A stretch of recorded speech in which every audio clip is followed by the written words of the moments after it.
today's topic we just gonna explore about thread hunting. So this is an emerging topic. So we just gonna discuss a lot more stuff, even with some practical explore. Okay, so let's get started.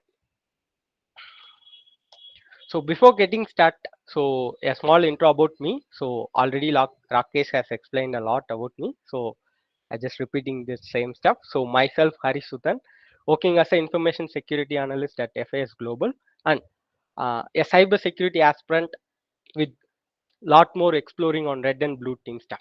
So and I am a part-time blogger who publish some several blogs on SOC investigations. So nothing more than that. So let's get into a topic. So today I just segregated two sections regarding a thread hunting. So the table of content could be, the first part would be what and the overview of thread hunting and the thread hunting loop.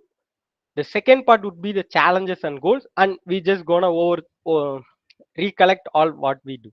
So this is what the entire table of content. So it may be a small content, but we are just gonna deep dive into this stuff.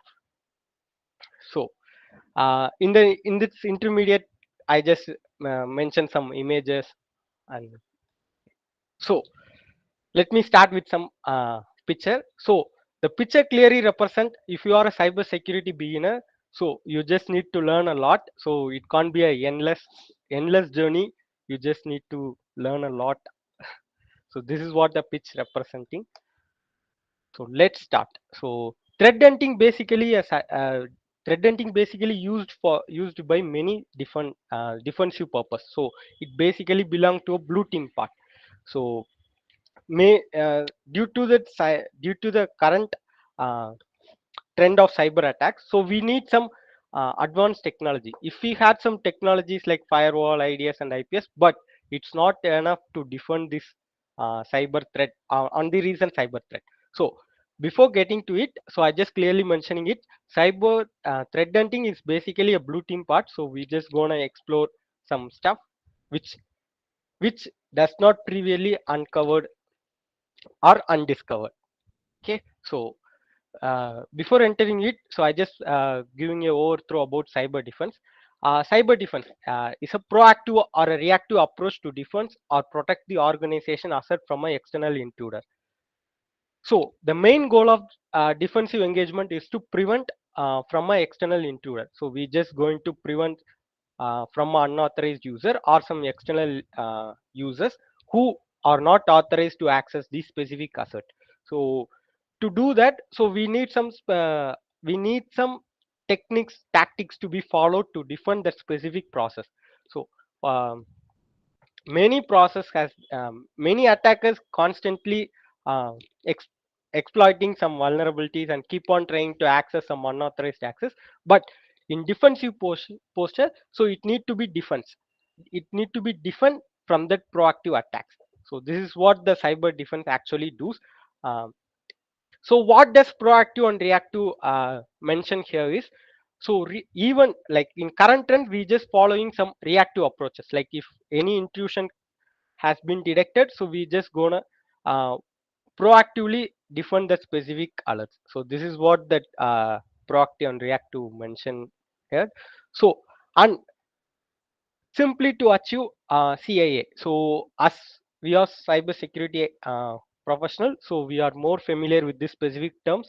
So if you need to implement a specific defensive mechanism, you just need to achieve these three things. So if you are achieve these three things, then you are being more secure. So the three things would be confidentiality, integrity and availability. So we just need to protect our internal asset from unauthorized user, and we just need to maintain the integrity of our assets without being modified, and we just need to provide the resource when the resource is requested. So this is what the three things we just gonna achieve in our defensive posture.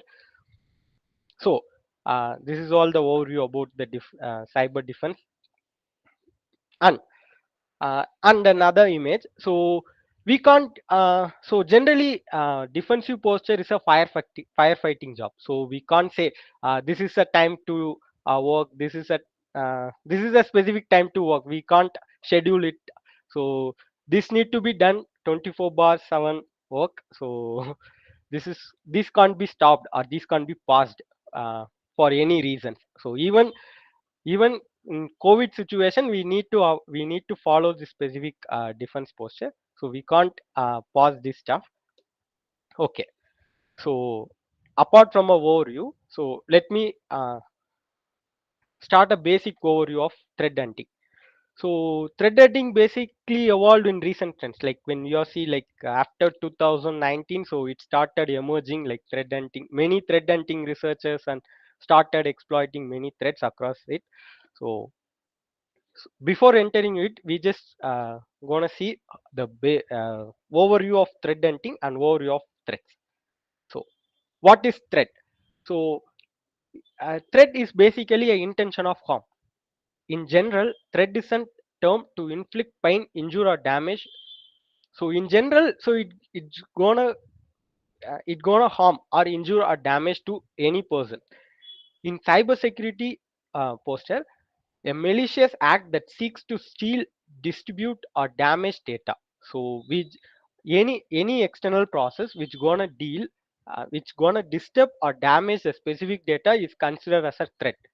So this is what the threat means. So before hunting a threat, we just need to know about what is a term threat.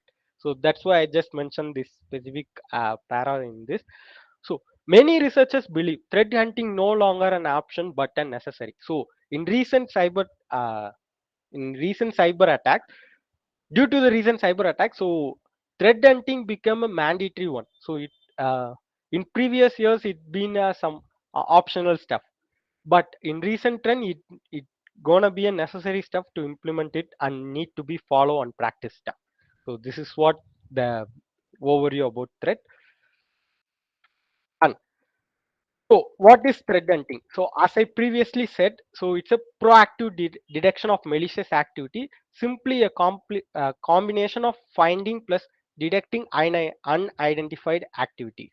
So threat hunting in case of cyber security, it is hard to find or are hard to identify a threat in an organization. For example, uh, many attackers can remain hidden for a month before detection. So in many cases, the attack has happened to the specific organization or specific person. It can't be detected, so it can't be easily identified. It can't be easily find. So this is what the main problem in this recent trend. Still, many organizations are struggling to stop such attack from an external intruder. So many organization has taking many methods and implementing many steps to prevent this specific adversaries attack. So without knowing the current state of compromise, we have an incomplete understanding of cybersecurity posture. So in such case, if we don't have a current state of compromise, if we don't understand what is happened in our organization, it's gonna be too difficult to detect or prevent from these specific attacks. So this is why the threat hunting needed. This is why the threat hunting wanted become necessary. So it's been too hard. Like it's been really too hard to find or detect the specific malicious actors which has been present in that organization. So we just gonna detect it, find it, and we are just gonna prioritize it. So this is what the threat hunting is. We are just going to proactively detect it. So this is what the threat hunting state. And uh, in general, there is a another term called threat intel. So many confusion regarding these two terms. What is the difference between threat hunting and threat intelligence? Even when you just Google it, you can get confused. Many document has been mentioned some different um, opinion on this stuff. So threat intel is an gathering of data on emerging or existing threat actors. Threat hunting is a proactive detection of malicious activity, simply a combination of so it's a proactive detection of malicious activity. What does threat intel? So we just gonna see a overview of threat intel, and we just gonna see about hunting. So threat intel is a strategy or a technique to identify or prioritize organization asset to prevent or migrate cyber risk. So if we have an asset, for example, like let us take a server, or okay, let us take a server. Before implementing it, so we just need to prioritize what are all the threat to the specific server. Like we can, for example, a power outage can be a threat for this specific server, or a flood, or a what can we say, the natural disaster can be a threat for this specific server. So before implementing it, we just need to detailedly analyze, detailedly calculate what are all the risks could happen to the specific assets. So this is where the human intelligence has been implemented. So we just gonna implement the human intelligence to secure that specific asset from both natural and cyber attacks. So this is what the threat intel state. uh, Hence, the asset includes server, workstation. It can be a network, even it can be a network device.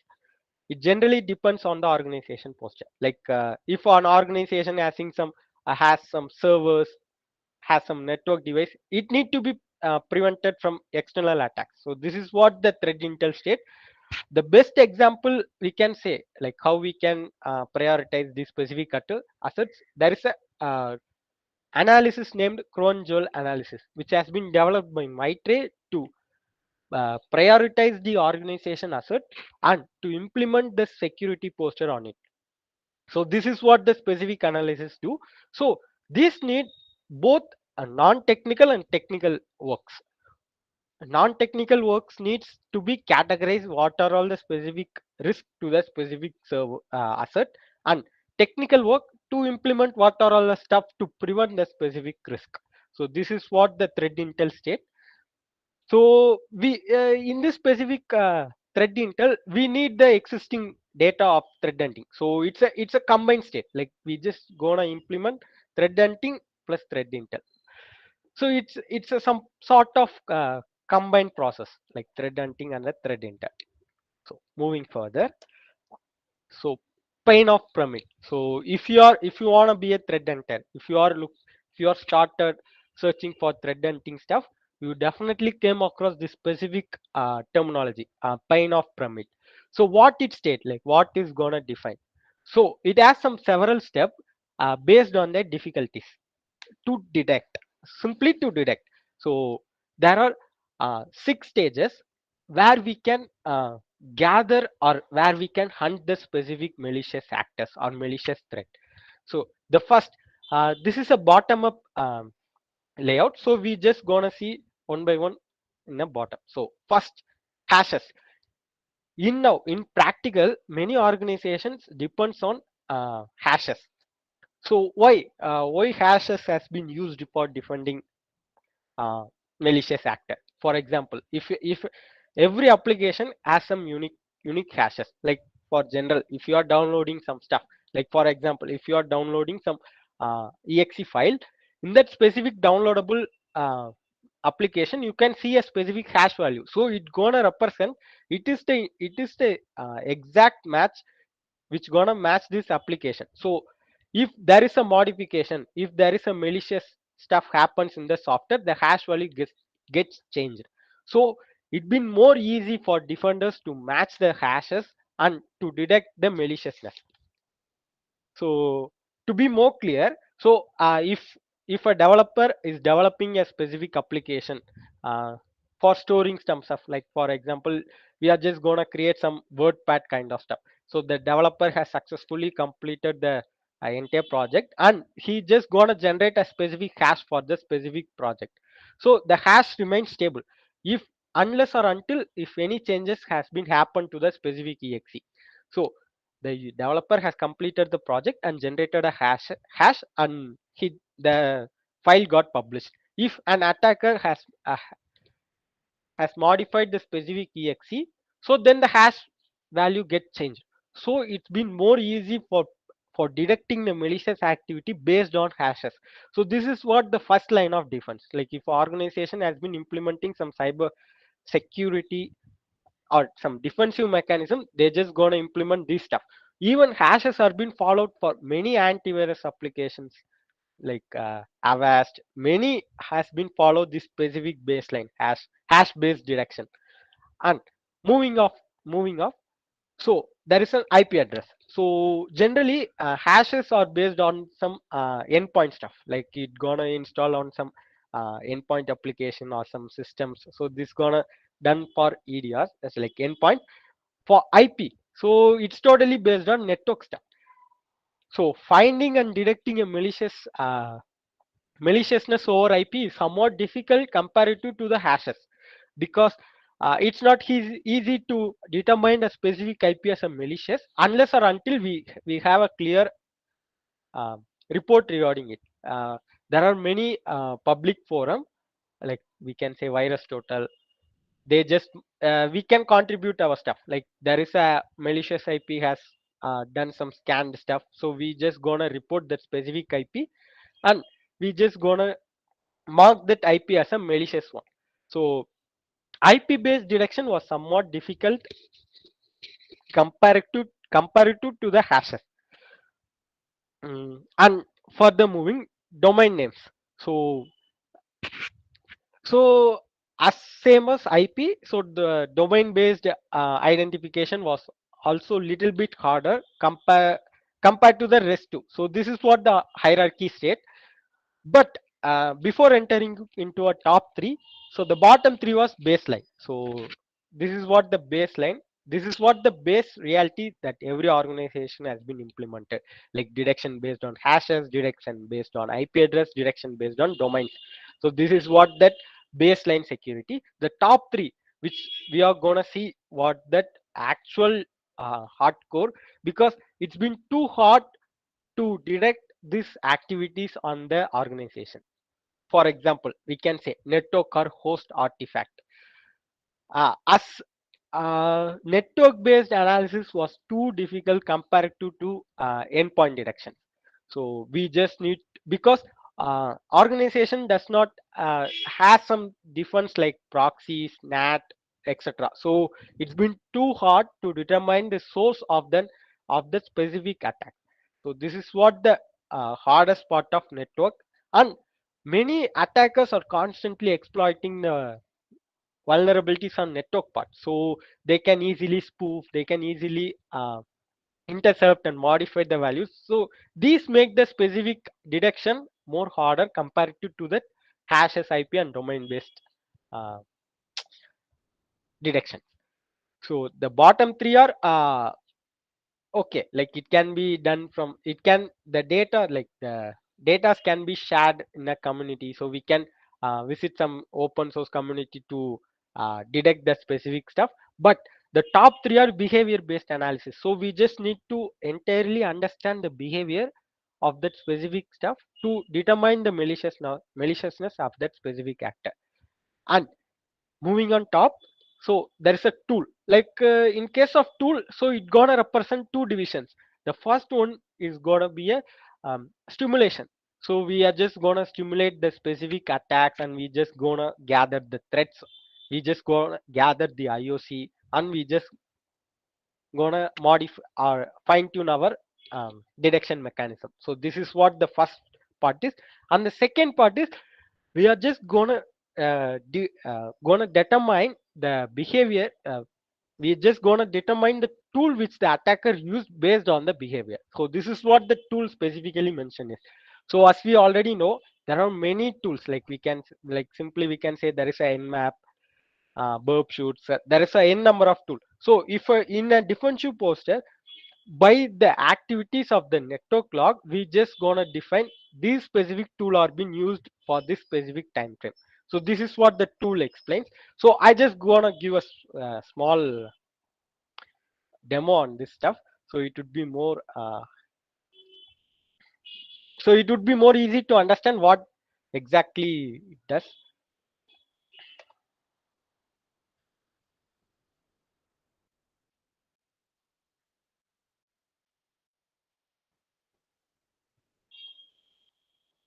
So one sec.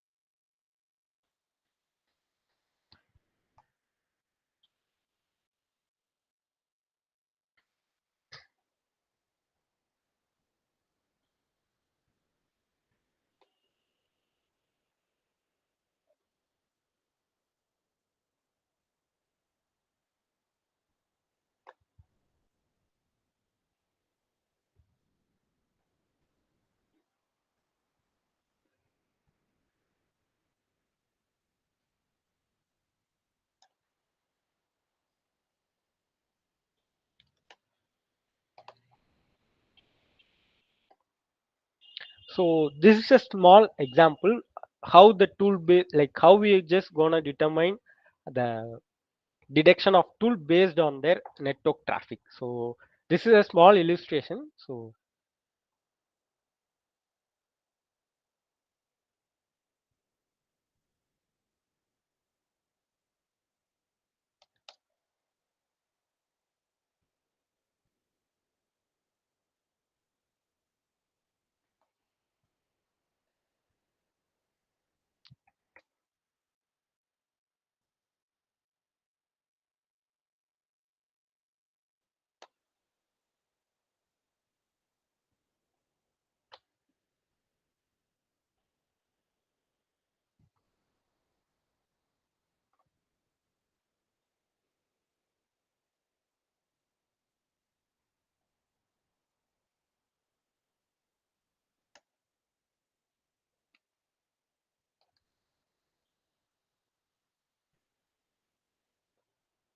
I just gonna run a basic nmap command, and I just gonna monitor the network traffic and how the behavior could be. So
so this is what the recent activity when I just run a nmap scan on this specific Khalil next. So it gonna generate some UDP packets on specific time frame. So I can determine. So if there is a 50 UDP packets on specific time range, so it gonna be an nmap. So it is a first stage of determining a threat. So it need a replication of this specific activity, and we just need to monitor the specific stuff.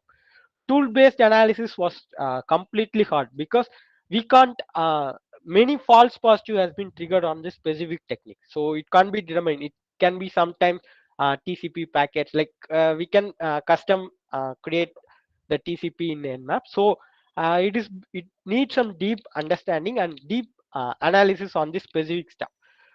So this is what here, like when I just run nmap on this specific host, so it gonna generate some UDP packets on this specific time rate.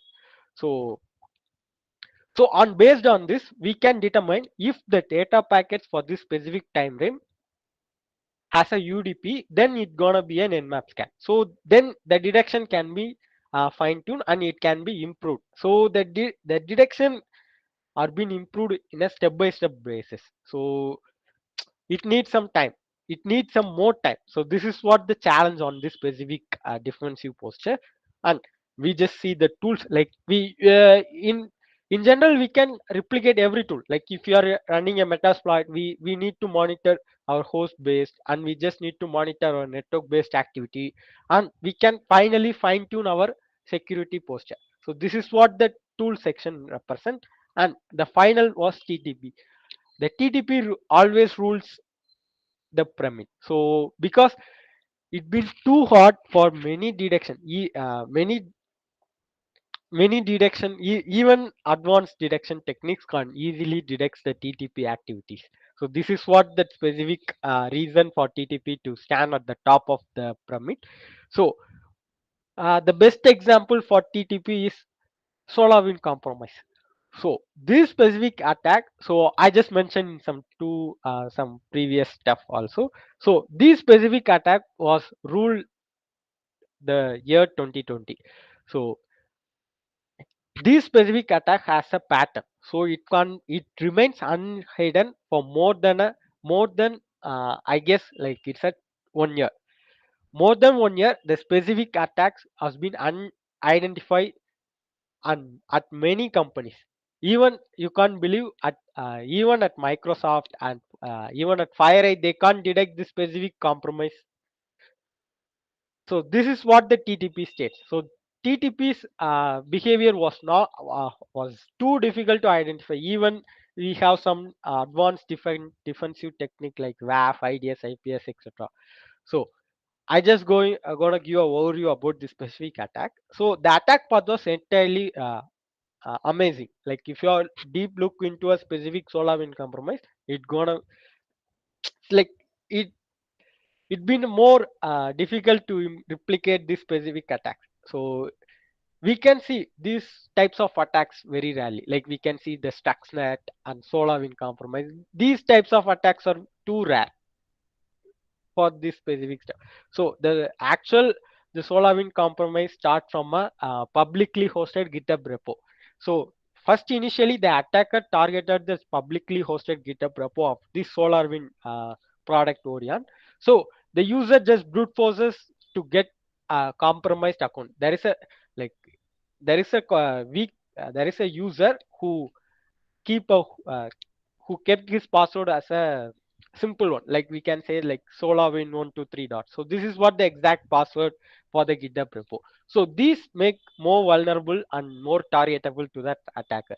So the attacker group just compromised the public GitHub repo, and they just got an access to the specific product name Orion, like the SolarWinds Orion. So it's a network monitoring tool, network management tool. So SolarWinds Orion is a network management tool. So the attacker can successfully get a source code of this specific application. The attacker remodified and redeveloped the application of their need. So they just redesigned the entire code, and they just uploaded in that specific GitHub. So after all stuff, when that specific application got distributed over every companies like Microsoft, FireEye, they are the vendors. They are the users who using that SolarWinds specific product like Orion stuff. So they're just using the specific product. So the attacker redesigned the code helps them to get an uh, access to this specific organization like FireEye. They just successfully compromise the FireEye and they just publish the uh, proprietary tools in an open source forum. So after that publication, the FireEye team just make aware and they just deep analysis and they just detected this specific compromise. So it remains unhidden for more months. So this is what the specifically the attack works. So this look more difficult, like this is the most difficult part of the detection. So like detecting a TTP's activity, so it's been more difficult to implementing a detection against TTPs. So I just tabulated the stuff what their specific technique has been used to their compromise. So supply chain compromise. So I just mentioning the specific technique. It's become more trendy nowadays. Supply chain compromise. So even uh, in recent trends, Colonial Pipeline got compromised using this specific stuff, using unpatched VM. So they just got compromised their entire oil supply. They just entirely ransomed the entire infrastructure. So this is what the entire techniques used by the attackers to compromise the SolarWinds. So in defensive posture we just need to have a defensive against this stuff. Like if I am defending an organization, so I just need to be tested with the supply chain technique, and I just need to mention that detective stuff on the specific one. So and another picture.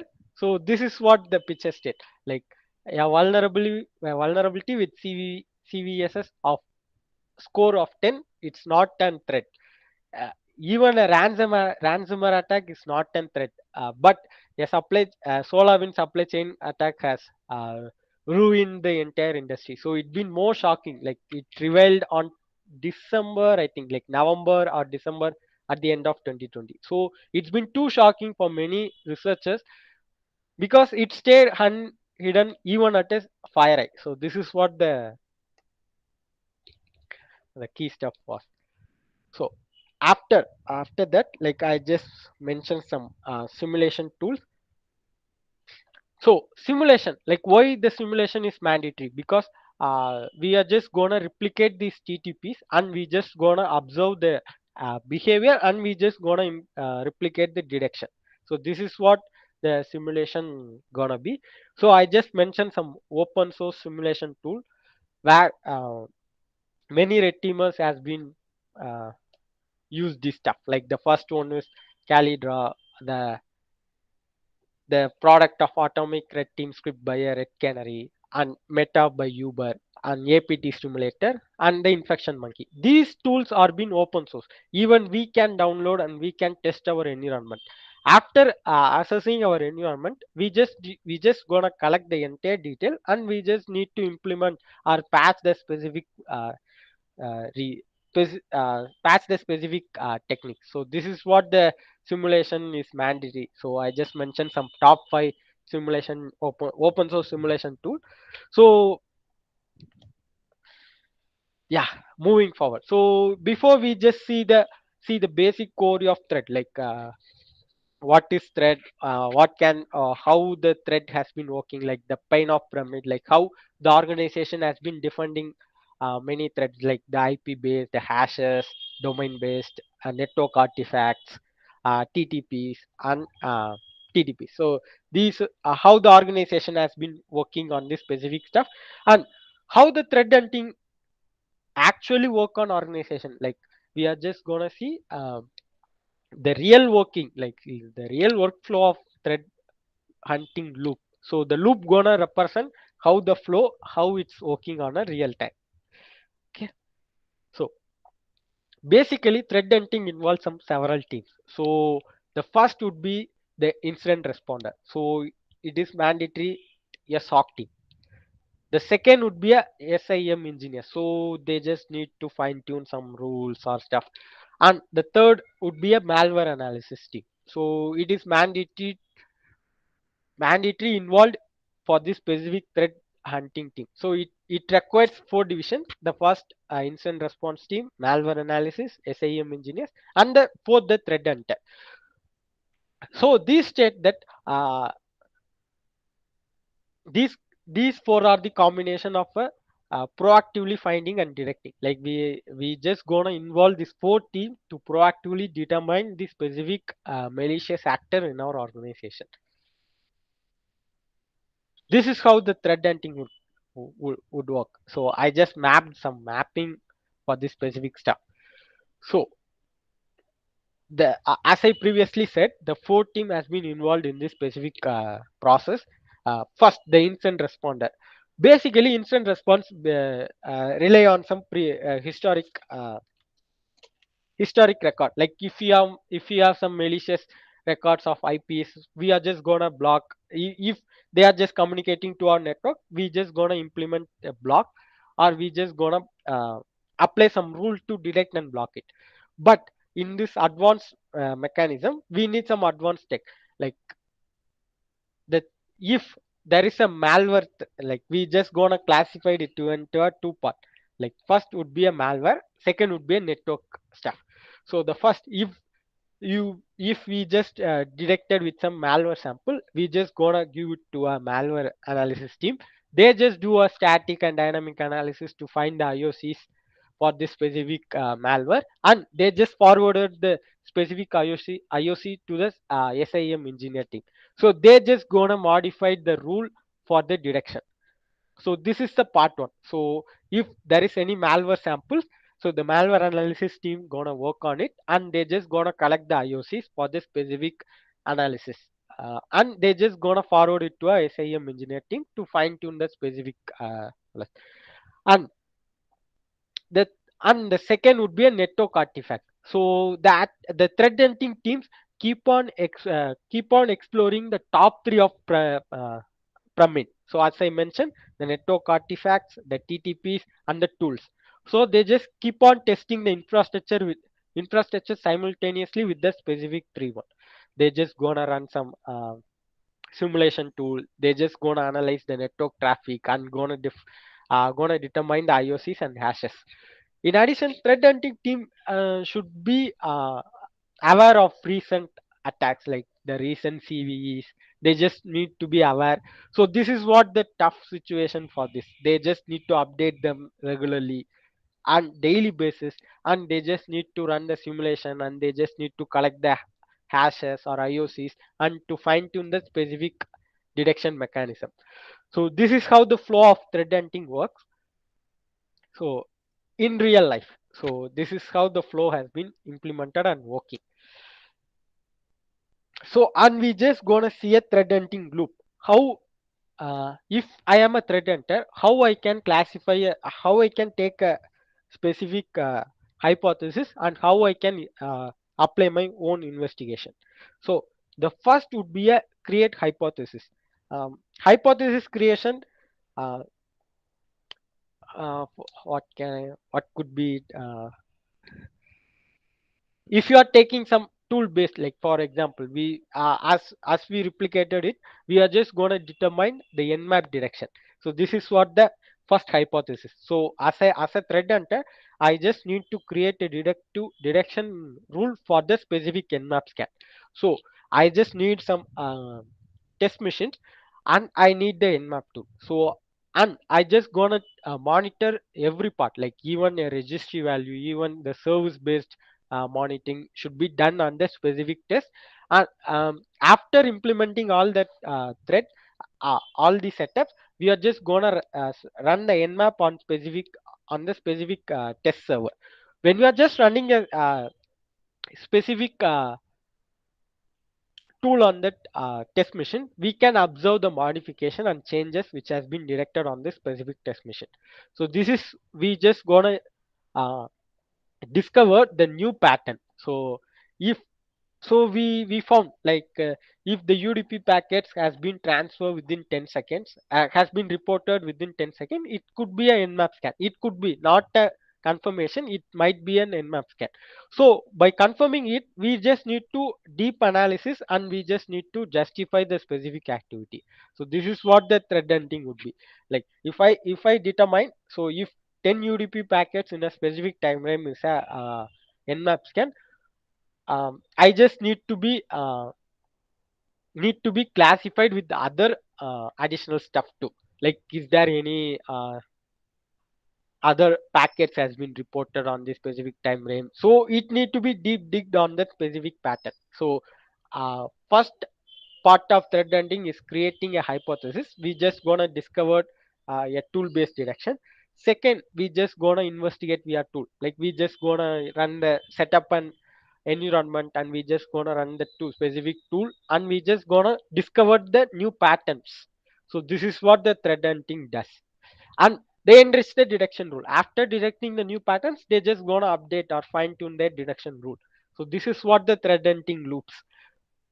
So in real culture, in real security cultures, this is what exactly they just follow. So for example, if we take another example for hypothesis, uh, if we take some recently discovered CVE, like we can say take any CVEs. Best example, we can take a print nightmare. So we just gonna take a print nightmare as a hypothesis. So we just gonna set up a test environment, and we just gonna replicate the specific attack, and we just gonna collect all the evidence regarding it, like the network based traffic and the host based modification. We just gonna collect the patterns, and we just gonna enrich the detection rule. This is how the thread hunting works. So it looks more easy, but the uh, complexity is the emerging attacks. So we can see many attacks has been recently discovered, and it's been hard to replicate and hard to implement a detection for this specific thing. So this is what the main challenging in the thread hunting. So as I said, like challenges and goals, like we are just gonna see some challenges and goals on this specific part. So as of now we just covered like what is the entire overview of threads and how the threads how the defense works in an organization and how thread hunting loops work. So this is what the entire hunting process and they just working in an organization. Now we just gonna see the challenges and goals. So this would be a final. So and we just gonna conclude in some minutes. So challenges in thread hunting. There is a lack of challenges in specific term of thread hunting. So we can't determine the specific methodology for thread hunting. So as I previously mentioned, there is a fourth part. Like I just gonna create a hypothesis, gonna test with tool and discover the patterns. So it's been somewhat easy while saying, but it's been too hard to replicate the specific stuff, and there is no predefined methodology for this specific thread hunting. So due to the recent uh, evolution of thread hunting, it's been more difficult in many organizations to replicate the specific thread hunting methodology and lacks of content. Even if you are if you are searching for, if you are googling for some stuff on thread hunting or thread intel, you may got confused. But it's been more simple and more clear. Like we just gonna discover on gonna observe the modification or changes done by the malicious factor and we just gonna implement a detection to rule. This is what the ultimate goal for the thread hunting. But there are many content which may be confused for the users. Even um, I to struggle a bit to conclude like what is thread hunting. So it's take more time to conclude this is what the thread hunting is and the complexity. So as I said, more time. So the emerging attacks patterns has been more complex to implement every detection mechanism for every attacks. So it's been more challenging for many security researchers to identify the patterns for the attacks and the lack of resource. So this is not a new terms in cybersecurity. We would be more lag on resource on every stuff. Even VAPT, we just struggle to get a good resource. So this is what the challenges which are faced on threat hunting. And 90 percentage of the world, 90 percentage of full-time threat hunters are available in the world. So apart from many stuff, all rest of all just started the threat hunting research. So the actual stats state that 90 percentage of full-time threat hunters. So it's been more difficult to do that, do such stuff. So yeah, so this is what I just personally like this picture. So if we are have a well defensive in-depth mechanism, patched system, 24/7 monitor, so all annual compliance auditing, but if a single click can be vulnerable on this specific portion. Even if you are if the organization has a well defined threat hunting group, but this specific phishing or this specific email based compromise are more challenging unless or until every employees are aware of of such a activity, else it be more complex for different cyber defender to defend against such stuff. So goal, like what could be the goal of threat hunting? So it definitely gonna minimize or reduces the risk of this specific attack. And the second, so it gonna detect the advanced attack. So we just gonna detect. So if a good threat hunting has been implemented, so it definitely gonna detect or reduce the attack. Third, TTP based detection has been improved. So it's not completely detected, but it can be implemented step by step. Behavior based analysis has been can be implemented. So if a threat hunting has been followed, so uh, we can determine the threat not using existing data but based on their behavior. So this is what the ultimate goal of threat hunting. So conclusion, so I just gonna recall or recollect what we just see. So So thread is a malicious act that seeks, steal, distribute, or damage the data. As we know, thread is gonna deal with damage or distribute the data. So we just gonna prevent the threat from our organization or from us. So this is what the first point is. The second, as I said first, so thread hunting no longer an option but a necessary. So it became mandatory in this recent cyber trend. So it cannot be an option. So it need to be a necessary part. A formal thread hunting model provide a focused approach. So as I said, there is a lack of resource for this specific methodology. But if there is a focused approach, as I said, like if a clear if if a clear hypothesis has been determined and it has been clearly investigated, definitely we just gonna uncover some unhidden patterns. So this is what that clearly states. So and I just concluding with that last stuff.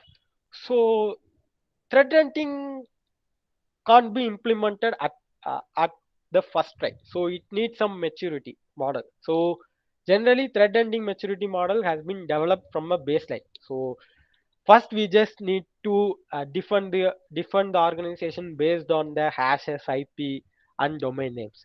So it need to be implemented first, and we just gonna expand our service. Like we just need to develop that model uh, to the advanced and innovative stuff. So the term innovative state that we need to uh, do some research and we just need to discover the specific thread which has been unhidden. So it needs some general maturity, but it's generally start from a baseline. So we just need to have the base detection of IP based detection, hash based detection, and domain based detection.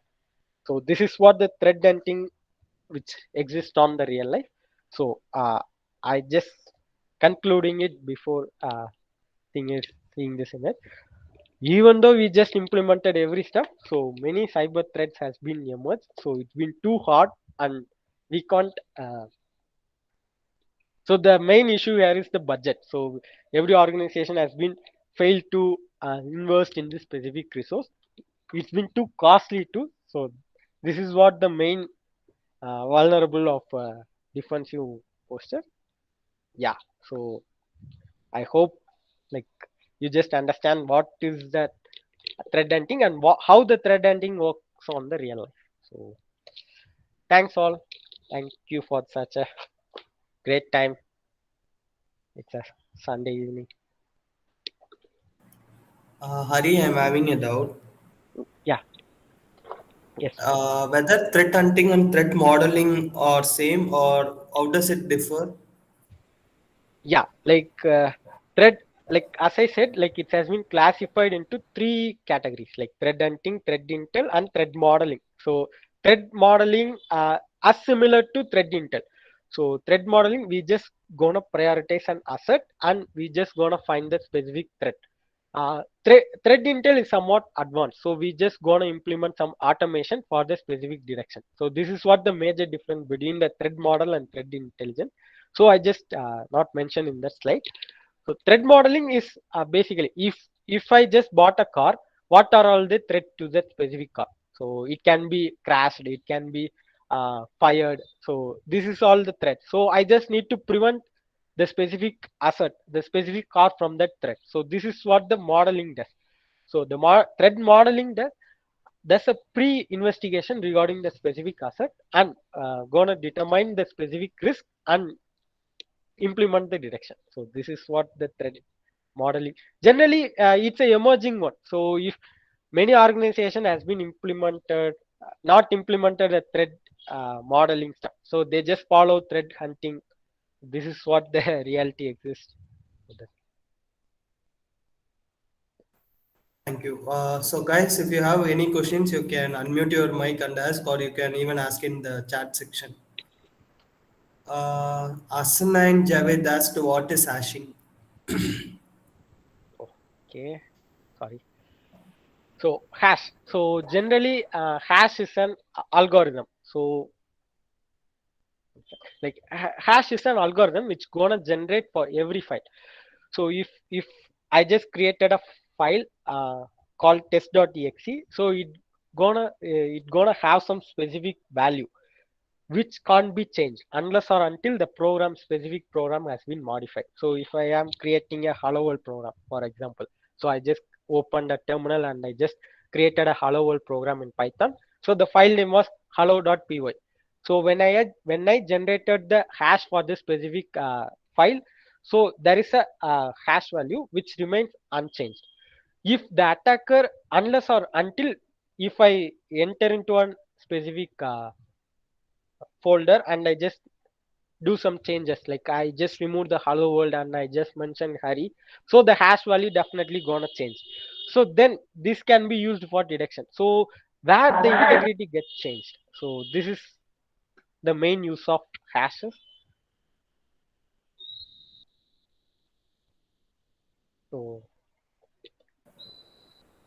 Since this is a knowledge sharing session, we will not provide certificates, so you can get the many number of resources from our Telegram group. Or if you want any resources in particular, you can always ask us in the group, so we will help you. Yes. Any other questions, guys? So we are almost in. We are all going to wind up the session. If you have any questions, feel free to ask, or even you can ask in the chat section as well. Yeah, we will share the resources in the group. Make sure you all people join our Telegram group. Our team people will share the link now.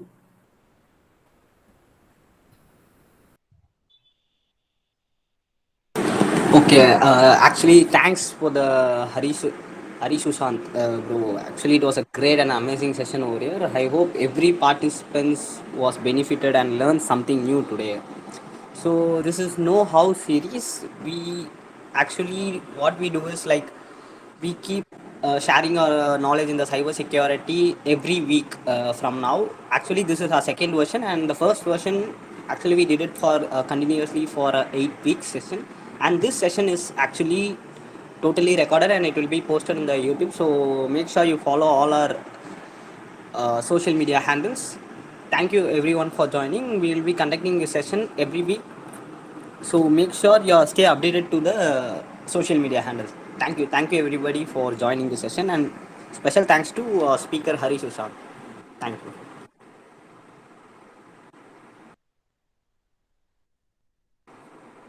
The social media handles, please post this. Yes. Here you go, the handles. So Social you media can. handles has been posted in the chat section, so make sure you guys follow that.